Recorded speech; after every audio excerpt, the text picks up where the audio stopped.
High, আমি তাহসান। বাংলাদেশের সঙ্গীত জগৎ ও বিনোদন জগতের এক অনন্য নাম তাহসান খান।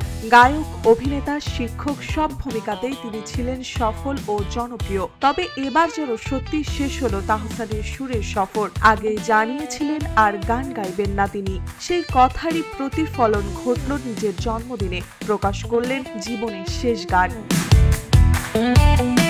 বছর কয়েক আগে অভিনয়কে বিদায় জানিয়েছিলেন তাহসান খান।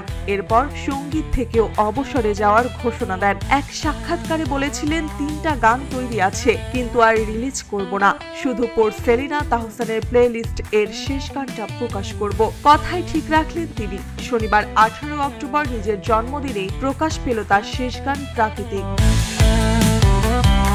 2003 সালে ব্যান্ড ব্ল্যাক এর অ্যালবাম উৎসবের পর এর প্রথম শোনা গিয়েছিল এই গান। তখন গানটি গেয়েছিলেন জন কবির ও তাহসান খান। তরুণ প্রজন্মের আবেগ, ভালোবাসা, বিচ্ছেদ আর স্মৃতির প্রতীক হয়ে উঠেছিল প্রাকৃতিক। 22 বছর পর সেই গানই ফিরেছে নতুন সঙ্গীত আয়োজনে, এক নতুন সাউন্ডে আর এক পুরনো হৃদয়ের কণ্ঠে, তাহসানের জীবনের শেষ সুর হয়ে।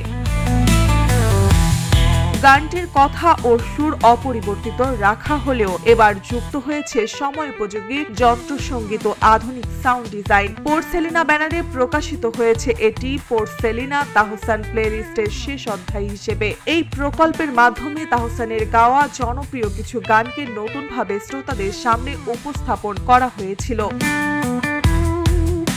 প্রাকৃতিকের মাধ্যমে যেন নিজের সঙ্গীত জীবনের দরজাটায় নিঃশব্দে বন্ধ করলেন তাহসান খান। গানে গানে যিনি ছুঁয়ে গিয়েছেন এক প্রজন্মের হৃদয়, তার শেষ সুরেও রয়ে গেল সেই চিরচেনা আবেগের ছোঁয়া। গান থেমে গেলেও তাহসানের কণ্ঠ রয়ে যাবে শ্রোতাদের হৃদয়ে, ঠিক তেমনই যেমন প্রাকৃতিকভাবে তিনি জায়গা করে নিয়েছিলেন দর্শকদের জীবনের প্রতিটি সুরে।